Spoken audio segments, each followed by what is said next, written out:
I distinctly remember a few friends saying that I'm not engineer material. They thought, I know she can't do this. She shouldn't do this. So I thought, oh, well, not only do I like this and I think I'm good at this, I also want to prove them wrong.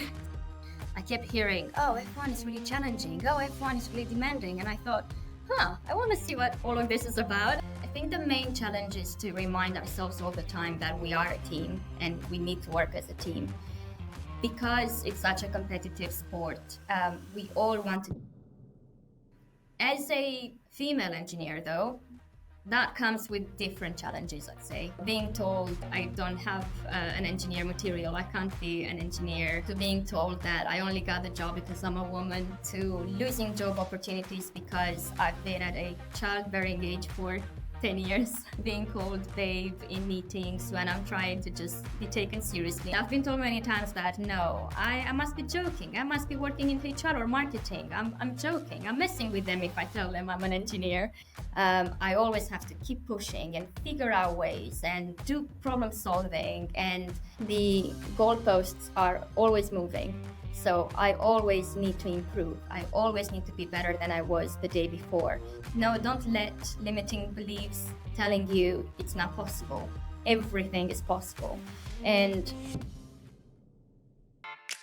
welcome to FemLead, the podcast on female leadership and role models. This show aims to inspire and equip you with the tools you need to navigate your career plans. FemLead brings inspiring career perspectives and strategies to guide your path to success. Your host, Alexandra, will interview role models on new, exciting topics with each episode. If you like what you hear, give us a review and subscribe to the show on your preferred streaming platform. Enjoy. Hi, everyone. Welcome to a new episode of FemLead Podcast. Happy New Year. I hope you've enjoyed some very, very relaxing holidays at the beginning of this year. And thank you again for following us and for tuning in for our newest episodes. We have some very special guests coming in this year, and we are going to continue to build our community and also host events around Europe. So stay tuned on all of our news online. Today, we have a very special episode. I know I say that about a lot of the episodes, but honestly, this is a bit of a dream come true for me. As a Formula One race fan and also as a fan of women in STEM that really, change the industry and are successful, I'm really, really, really happy and proud to be able to showcase this guest today and also share her story with you. Today we have Andra Groapa as our guest. Andra works as a thermofluid simulation engineer for Red Bull Powertrains. Red Bull Powertrains was created in 2021 to supply the power units for the Formula One teams Oracle Red Bull Racing and Scuderia AlphaTauri. Growing up in Romania, Andra dreamed of being an engineer and working with the latest technologies and breakthroughs, innovation and development in the industry. And today, she's doing exactly that. Similarly to aerodynamic simulations, Andra works with building and running simulation models for the power units that Oracle Red Bull Racing will be using starting 2026 and onwards. Thanks to her simulations, the team is able to predict the thermal performance of components on the internal combustion engine and energy recovery system. Working in a male-dominated industry and as the only woman in the team, but also as one of the very few women in the company, Andra is a strong advocate for diversity, equity, inclusion in the workplace and in the motorsport industry overall. She serves as an advisory board member for the Society of Women Engineers, a mental health first aider, and a mentor, continuously trying through her work to impact communities and engineers around her. What a day today. I'm so excited about this interview. We're going to talk with Andra about her role. We're going to talk about the F1 industry. We're going to talk about what does it mean to work in such a popular sport. And we're also going to learn more about her challenges and how she overcame some of the barriers that women have in building a career in STEM. Without further ado, please welcome Andra today to FemLead Podcast. Hello, Andra. It's a pleasure to have you here at FemLead Podcast. How are you today? hi, I'm so good, thank you. And the pleasure is all mine. Thanks for having me. I'm super excited, Andra. I want to tell everyone that I've known Andra for a few years and I've been following her career for a few years. And lately, I've been so impressed with your career path. And at some point, I was like, why don't I reconnect with Andra and connect on the Formula One topic that it's honestly so interesting to me. And she kindly offered also to share more about her career path, the ins and outs of the industry, but also how to create and also become part of this industry on the inside, because you are an engineer for Red Bull Powertrains. So it's going to be very, very interesting to talk about it. I would like to give you the stage to maybe start with presenting a little bit about your current role.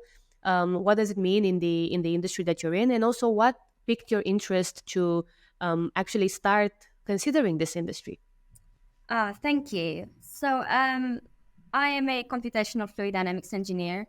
I work for Red Bull in their powertrains division, which means I am part of a team that is trying to look ahead, think ahead of what FIA will require of us in 2-3 years from now. They said that they really want to change the stage and they want to revolutionize Formula One. So we're trying to think ahead and also try and foresee what our competitors are going to do.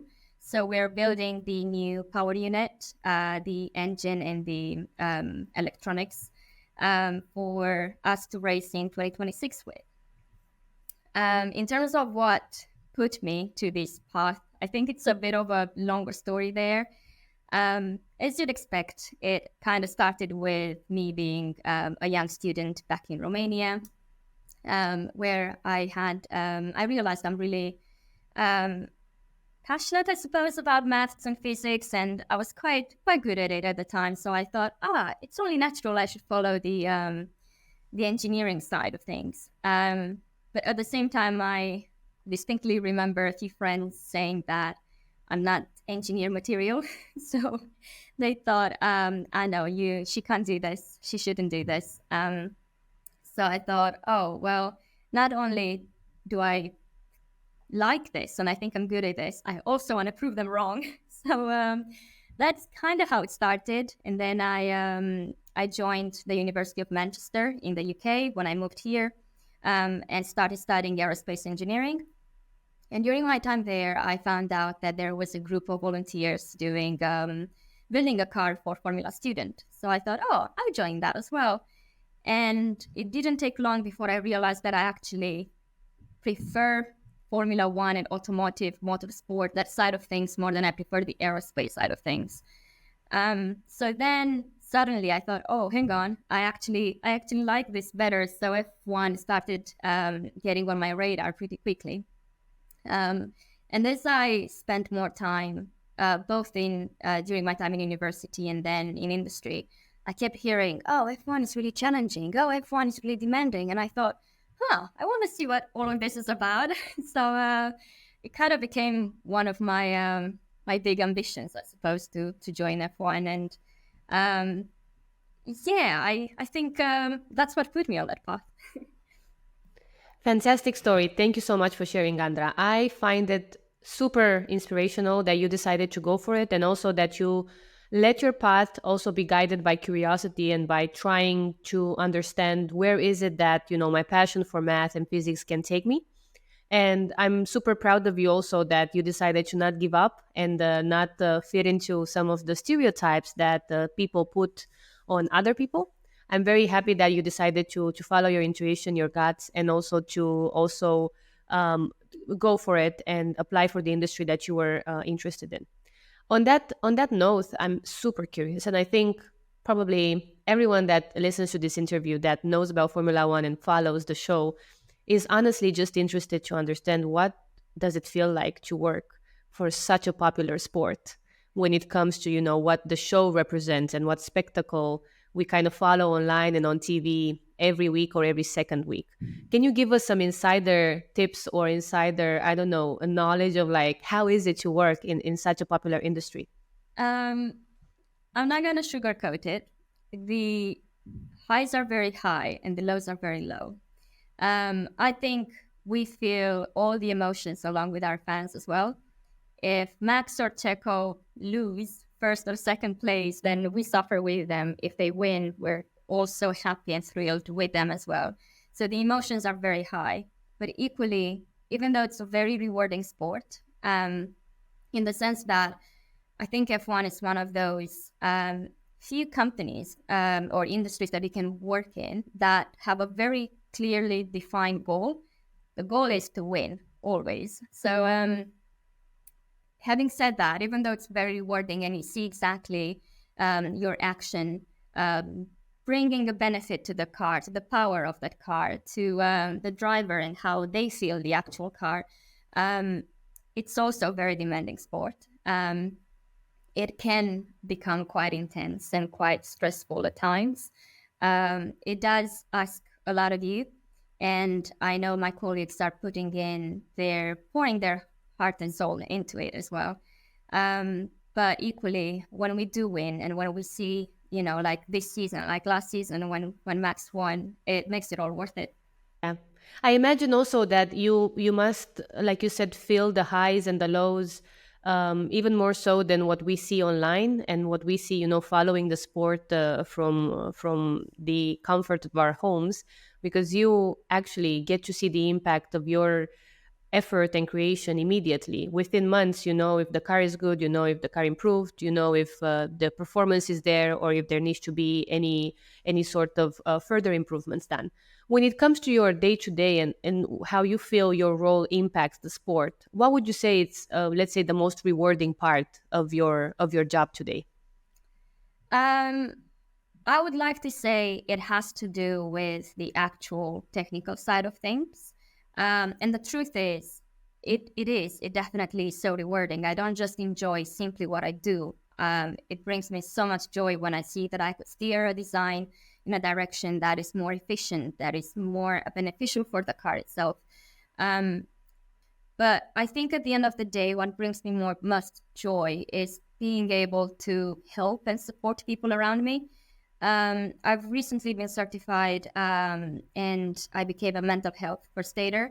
And ever since, previous to that, I had people approaching me and wanted to talk. But since I've been certified and the word has been spread and the company started encouraging this even more, people started to approach me and share stories with me, and being there, being able to listen and try and give a different perspective and support. And I think at the end of the day, that's really what I find the most rewarding part of my job. Also, I get sometimes the occasional message from a young woman who aspires to join F1, or from a mom who has a daughter that would like to join F1 and she wants to know how to encourage her and support her for it. And just reading those messages as well, it makes everything worth it. Every extra hour worked every day, or every, I don't know, tears and sweat that we put into our work makes it all worth it. Fantastic, and thank you for sharing as well, because I imagine that you've mentioned that the field, the industry is very demanding, and I think all of us watching from home understand that this is not an easy sport to be part of, especially that it's because it is so technically developed and complex. When you talk about a little bit of the context of your day to day and how you work for something that will support basically the up and coming technical regulations of the car, I imagine that you also have challenges every day, especially since it's a field that requires you to test and iterate on what you've learned and work with many other talented engineers on this. What would you say that are, or can you share some of the challenges that you've had to overcome, and how do you go around, challenges at work? Because it is an industry that requires a lot of you, and I'm imagining that every other day you might encounter a challenging situation that you need to overcome. Yeah, I think the main challenge is to remind ourselves all the time that we are a team and we need to work as a team. Because it's such a competitive sport, we all want to do well. We all want to push things forward. And sometimes that translates, if we don't keep an eye on it, into us in isolation. Myself, I want to do the best I can with my simulations, with my designs. But then I forget, oh, hang on, if I change this, it will impact this and my other teammate, my other fellow colleagues. And we always need to okay, take a step back and think that we all are in this together. we all need to work together. Even if I need to compromise a little bit here, it's probably for the greater good, for the benefit of the entire power unit, for the car, for the race. So I think that is one of the challenge I can say that we all have sometimes. We all want to do so well that sometimes we forget, oh, hang on, we need to take a step back and think, how does my actions impact the actions of my other teammates? As a female engineer, though, that comes with different challenges, let's say. That's probably another side of things that definitely doesn't help. I mean, ever since I joined university, I've been in minority, not just as a foreigner, but as a woman in STEM, as a woman in engineering. In fact, during my master's, I was the only woman in my class. And same as here and my previous jobs, we are still in minority.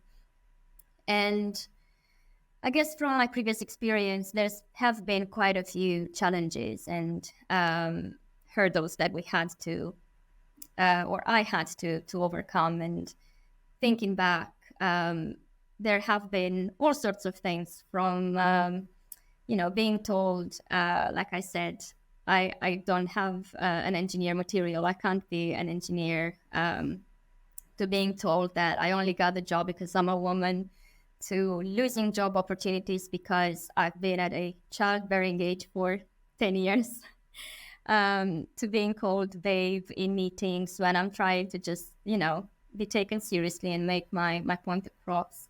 And yeah, I think there is one that I could say it's quite persistent. And I believe people have this idea that an engineer, whether a man or a woman, has to look quite masculine, has to always wear trousers or jeans. And when they see me, I like my clothes, my dresses, my shoes just as much as I like my cars. But I think that kind of go against some unconscious bias that people have. And I've been told many times that, no, I must be joking. I must be working in HR or marketing. I'm joking. I'm messing with them if I tell them I'm an engineer. And sometimes, I do struggle to be taken seriously when I'm trying to make a technical point. That's something that I think we need to still work on. I think we've done a great job we in the D&I space over the years, and we achieved so much, but there is definitely still a way to go. Absolutely. And thank you so much for sharing, Andra. What do we do then? How can we approach this topic from your perspective, also being at the forefront of both leading the change and showcasing yourself as a role model, and of course also inspiring others, but at the same time being also part of the change when it comes to mental health awareness and unconscious bias awareness when it comes to, career development for women.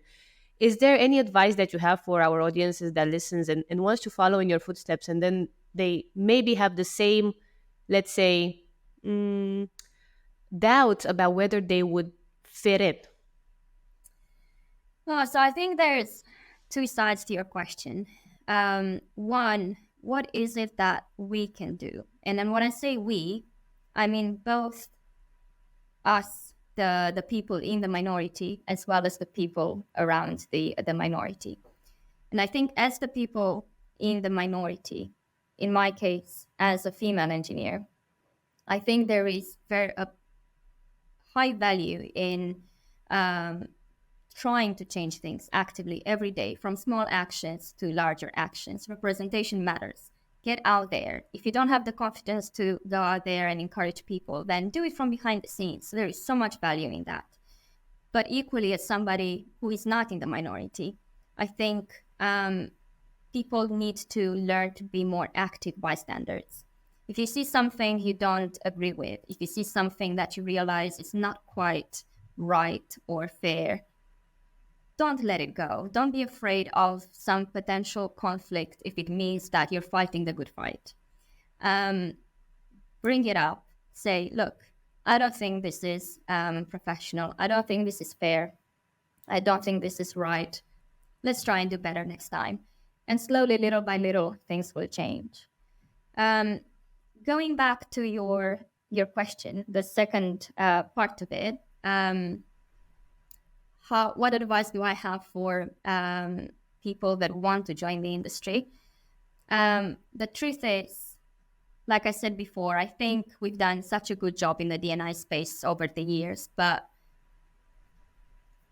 to be blunt, there's still going to be quite a few years to go before things will change and we will have a consistent change. So adversity will be there. If it's not in engineering, it's going to be something else. It's just the way life is.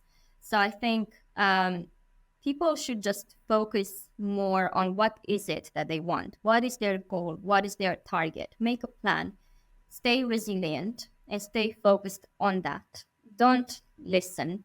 Zone it out. Do what you want, follow your path.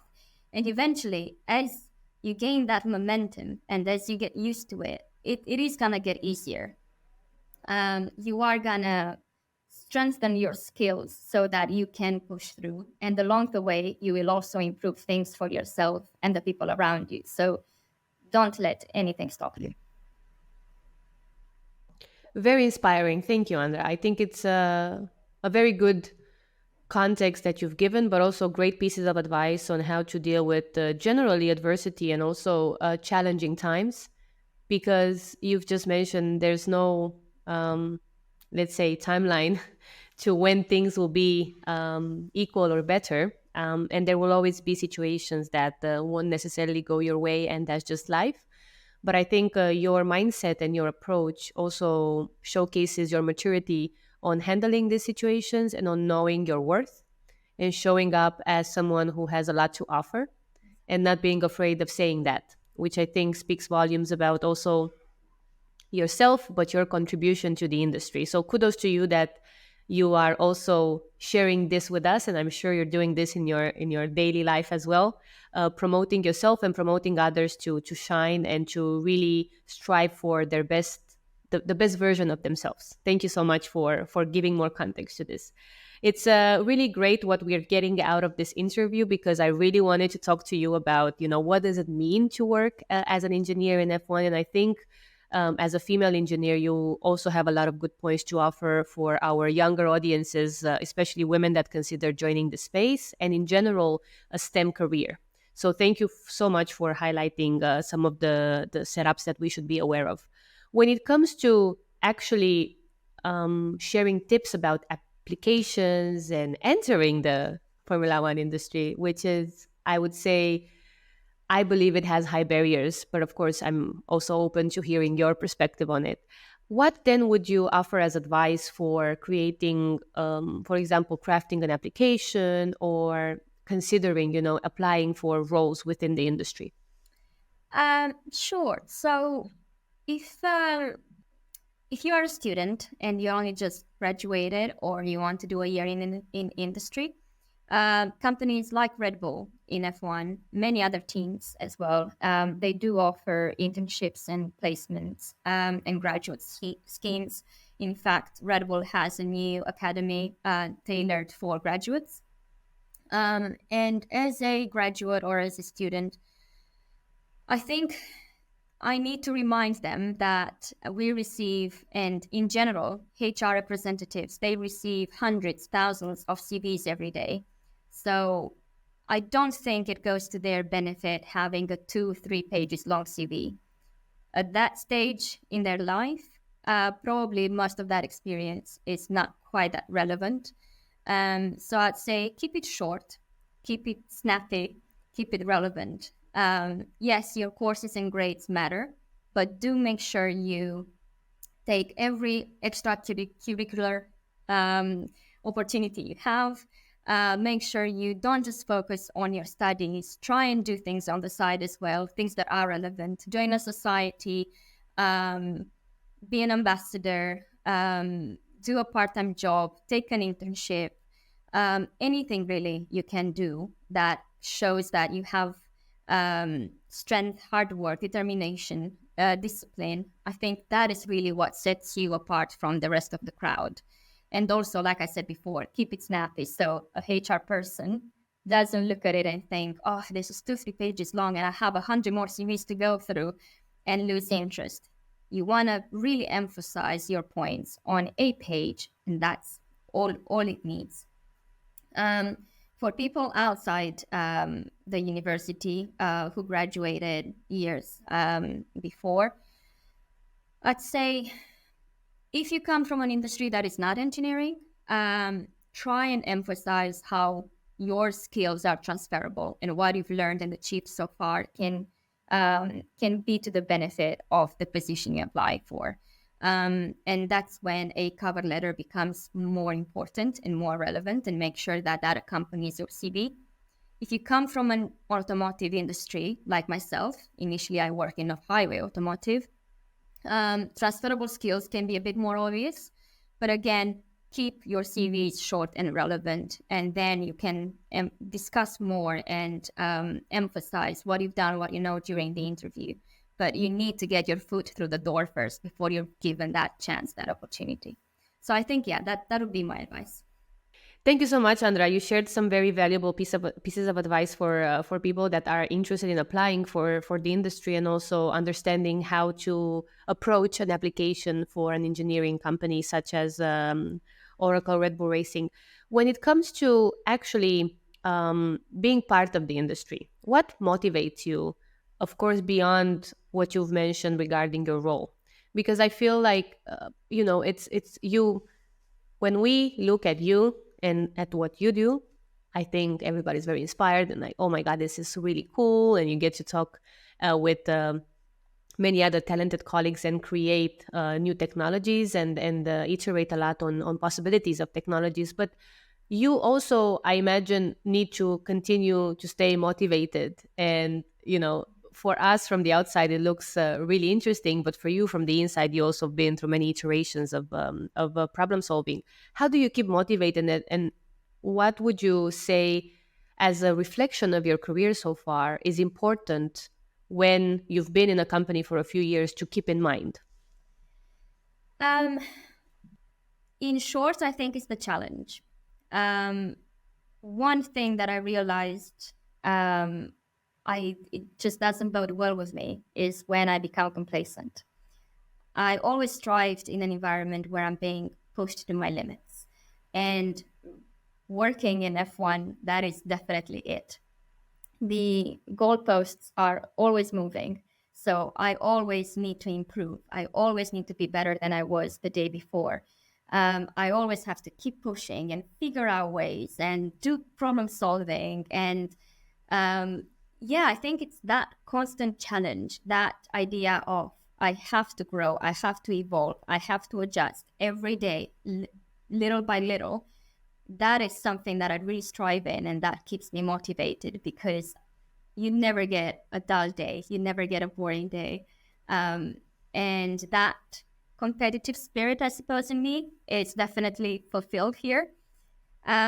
But equally, on the other side of things, like I said before, just getting that occasional message sometimes can go such a long way. And I think back of where I was 10, 15 years ago, filled with doubt and worries and thinking, can I really do this? Am I supposed to do this? Am I being nuts for doing this? Everybody's telling me I should do something different. I should do arts. I should do something else. Am I being crazy, or am I fooling myself? And thinking back about those times, I'm like, I really could have used having somebody to tell me, no, you can do it. No, don't let limiting beliefs telling you it's not possible. Everything is possible. And yeah, I find that very, very fulfilling. Really, really cool. Thank you, Andra, for sharing that. There's so many things that I want to touch upon, but I also want to be mindful of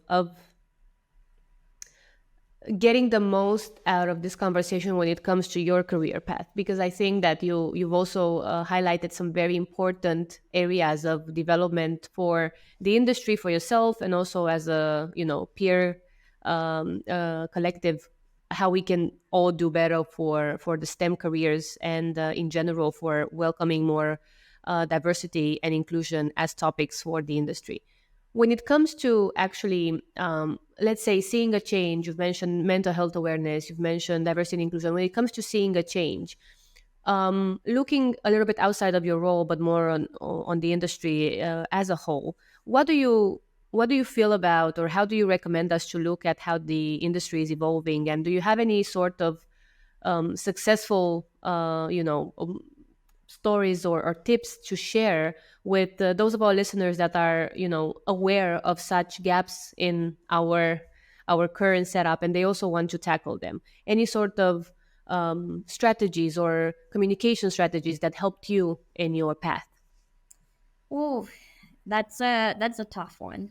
I think it's quite difficult to look back at things, because the truth is, as I matured and as I grew in my role and as a person as well, only then I started to notice things more and be more aware of what's happening around me. I was a young, naive engineer when I first joined the industry. I didn't quite realize the extent of some things that were being said, or the way some things were being communicated, or the way people would treat me sometimes. And I think to some extent that helped me, because if I were to be aware of all of the little nuances, the little things that they were trying to poke at me, it would have probably discouraged me more. And I think that worked to my benefit. But what I have to say to people, when you join an industry and you're new to it, you still have to prove yourself. So leave all the noise aside, improve yourself. Prove that you are good. Prove that you can do it. Gain that experience, gain that knowledge, and only then, only once you've done that, only once you've proved what you can do, why you're a valuable team member, what you can actually bring to the table, only then start using that power and influence and to change things and think back of, oh wow, I overcame so much.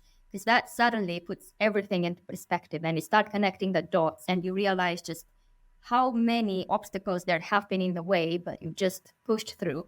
And that helps in building you up as a person, giving you more confidence going forward, but also a purpose, I suppose, going forward as well, because you realize, oh, hang on, I'm not just here to do my job. There is so much more to it. There is so much more we can do for each other. And yeah, I think with every female engineer or every other minority that joins, whether you're a Black person, whether you're a religious person, whether you're a woman or neurodiverse person or anything else, there is some adversity. And with every one of these people joining and succeeding and pushing through, I think we're improving the industry and the environment for everyone. Very well said. And also a great reflection on how any career develops, right? Because of course you need to also be good at your job in order to continue to progress and in a way get those opportunities that will take you to the next level.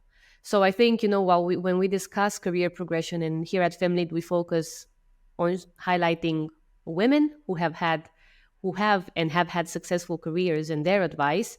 But at the same time, the fact that they are successful means that they worked hard and they managed to create a setup for themselves where they thrived and they become leaders, and they're able now to showcase their skills and grow the environment further.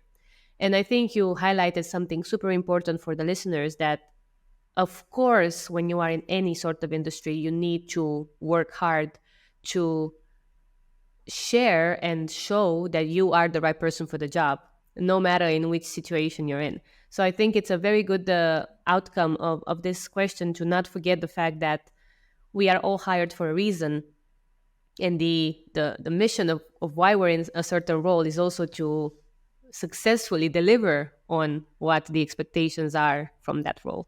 And I'm happy that you've mentioned that, because of course in all of these discussions we can be a little bit focused on what can we do better, but we also need to start by highlighting the fact that we need to have a good setup within our current role in order to then improve the environment around us. And based on your experience and also based on the outcome of your work that we can all see now, and you can also share, I mean, you are a fantastic professional. So I think it goes without saying that this is something that you went through in order to understand where is it that I can then make an impact further. And I'm super happy that you come here to share some of those learnings. I think they're so important. And for the industry, you know, for all of your peers and my peers listening, super relevant to be aware of, and be an ally on what we can do better together. I would also like on this note to think a little bit about, you know, looking back, are there any reflections on what you consider a great achievement, or perhaps also if you look on the other side, anything you would change knowing what you know now? Oof, you're asking all the tough questions. um, I think looking back, one thing that I would change, I would learn or force myself to learn faster how to build better boundaries for myself. I think sometimes in that will to prove ourselves, to do well, to show that, oh, I'm really good at my job, I can be as good as everybody here, we can also forget ourselves as well. And, you know, working 8, 10, 12 hours a day, every day, you realize, well, hang on, I need to step back again a little bit and have a few boundaries and understand sometimes there is value in saying no without having to justify it. And sometimes being a yes person, being resourceful, active, proactive, it's definitely beneficial as well, but know when those times are. And I think it took me quite a long time to realize when and where I should put up my boundaries. And that's something I'm still working on, but I think it's really important. And especially if you want to keep up a very good, fast pace in a sustainable way in your life. In terms of success stories, I'm probably the harshest critic of myself. So I always struggle to answer this question. I think just being here today and thinking back 10 years ago, 13 years ago, and I was dreaming to be in this place. And I thought, this little girl from middle of nowhere in Romania who barely has good enough teachers to pass the national exam, who came to the UK with 50 pounds in her pocket and worked countless of part-time jobs. Surely she can't make it into F1. And then to get into it and to succeed and to strive at it. I think all of this in itself is, for me, quite an achievement. But mostly, I think it's the person I became today that I'm most proud of. I tried to always learn from people around me and embody those values and those qualities that I really admire into myself. And just that idea of knowing that I look back at myself yesterday, the day before, and I think I improved slightly, even a little bit, that for me is a success. Obviously, I could talk about things like I studied my master's full-time while working full-time in different cities, which was absolutely horrible. You know, I don't recommend that to anybody, and the discipline it took, and projects that I've worked on in industry. But ultimately, at the end of the day, it's these things that I think it's what I'm going to look back down the line years later in my life that I'm going to be most proud of. Fantastic story, Andra. Thank you so much. I think everything you've shared is honestly inspiring all of our listeners. I hope that they're taking notes on also how to ground themselves and learn to build boundaries for their own development, because it seems like you've been through a very interesting journey and you're still learning and you're still open to what is next, which I think it's really fantastic. The fact that you spend so much time reflecting and also learning how to become a better professional is equally inspiring for everyone listening and for me as well. So thank you for sharing that. I wanted to wrap up with a question about what would you consider were the critical factors that helped you in becoming successful in Formula One? Because that was something that I wanted to end the interview with as an overview. But you've mentioned a little bit of your kind of life highlights, and also your tenacity and the focus on building resilience that I think are just key to any sort of development. So I will still want to wrap up with asking, what do you think is then one, let's say, key factor in your career that created this opportunity for you to be successful in F1? If you may choose one, what would you say is like the most important thing to consider? Having a growth mindset. I think we all have it in us to do anything we set our minds to. But having that grit, that resilience, that growth mindset is what is really pushing you along. There were so many times when it would have been easier to just stay home, don't go to work or don't go to classes, don't go to this other part-time job.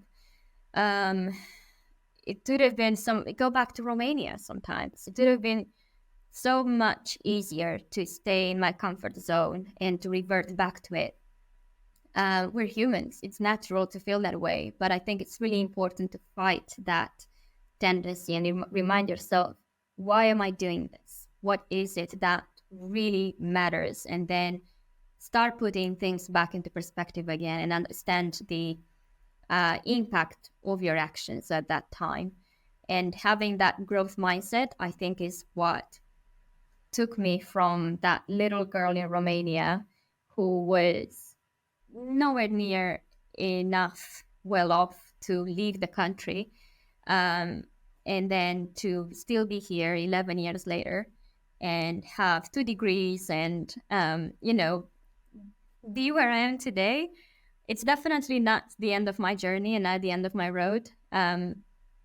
I still believe the world is my oyster and I have so many more goals and things I want to achieve in life. But for where I am right now, if I wouldn't have had that growth mindset, I think it would have been a much slower progress, if any at all. A great reflection, Andra. Thank you so much. And with that, I think we all agree that you've been a delightful guest to have over here at FemLead. I'm so happy that we got to do this. I want to ask you the final 5 fire questions before we wrap up this interview. And after that, I'm going to really encourage everyone to give this interview 2 or 3 listens to grab and grasp all of the great pieces of advice that you share.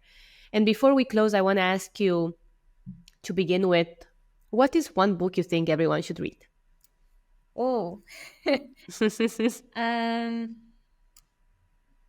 probably Grit by Angela Duckworth.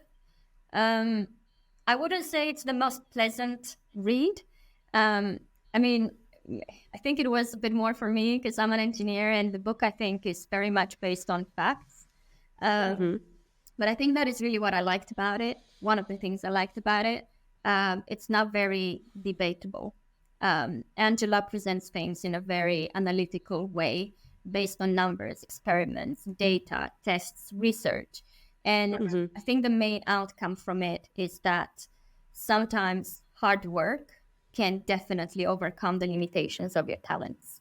And I think it's for the people who are, so I look at myself and I know that sometimes I'm not the best engineer in the room. And I know that there are people out there much better suited at the job than me, who are a natural at their job. And I think, for the people who are naturals at their job, it's probably humbling to realize that, well, you still have to keep working hard if you want to maintain your advantage. But equally, for the people who are not necessarily naturals, they have that hope and I guess assurance that if they do work hard, you can develop that talent, that set of skills. So yeah, I think that's one book that I think would be the one I'd recommend. Fantastic. Can you share the best piece of advice that you have ever received and how that impacted your life or career? Um, hmm. It probably won't sound mind blowing at all. It's something that you probably hear every day, but growing up, I was raised by a single mom. And while my mom was very loving and nurturing and supportive of everything I did, there were times when she felt that she needed to channel that masculine energy to make sure that she pushes me and she doesn't let me settle. And I always, work hard in life. And I remember I would come home from school some days and maybe I wouldn't get a straight A. Maybe I would get an A minus or a B. And then she would ask me like, what did your friends do? Did they manage to get an A plus? I say, yeah, well, some of them. Well, how could they do that? If they can do it, you can do it too. And at the time, I remember, God, I hated that. I hated her telling me, if they can do it, you can do it too. But growing up, I realized that really what she meant is that there's nothing I can't do. If I put my mind to it and if I work hard, I will achieve anything that I want to. And I think that worked on my brain and stayed imprinted on my brain a lot longer than I realized. Because only now looking back, I realized just how much that impacted me. And it gave me that I can do it attitude. Yeah, very nice. Yeah, it's always a good reflection of lessons we learned growing up. How do they impact now our adult life? And it's a nice reminder to take the time sometimes to reflect on it as well. When it comes to your role models, then who would you say is your role model, and what is a quality that you admire in them? I always struggle to answer that question because I can't think of just one person. I always try and absorb everything I like from people I like around me. I again, we're humans, and when we see somebody better or somebody, I don't know, better looking, better at their job, smarter than us, we tend to think, oh, I don't know if I like how they make me feel about myself. But I never ever let that, I don't know, get to me in any way. If anything, I'm more attracted to those people and I want to be around them and learn from them. So I guess in my mind, there is a phantom person where I put together all of these bits and bobs that I really learned along the way and I love from people, but I can't say it's just one single person. I guess you have a lot of role models also in your daily life, at work, in your personal life. So fair enough. There's plenty of qualities to admire in different people. I want to ask you as a follow up about your career reflection. That if you were to have another career unrelated to what you're doing now, what do you think you would be doing? This one I can answer easily, and I'm pretty sure it would have been neuroscience.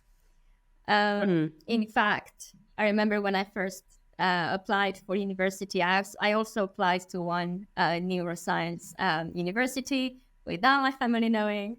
I decided to be a rebel and see if I can get in. I just think it's the kind of industry that kind of brings together both sides of me.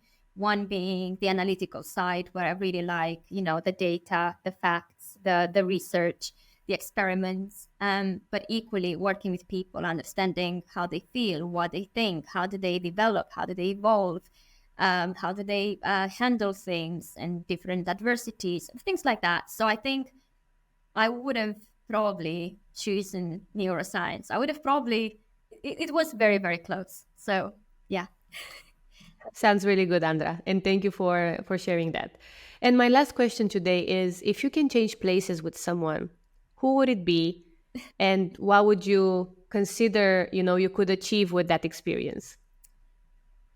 Probably with an F1 driver.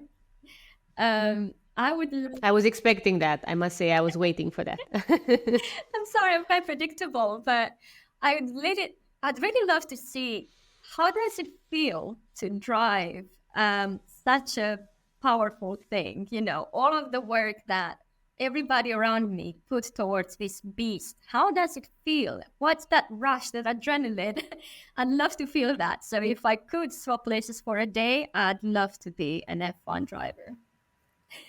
That sounds like the right also answer to end this interview with, and and tell everyone that the world of F1 is definitely now going to continue to bring a lot of fans, especially women in the fan base. As also became a fan in the past few years, so there's plenty of things we can look up out there for, and I'm sure that we will also get to see your impact very soon.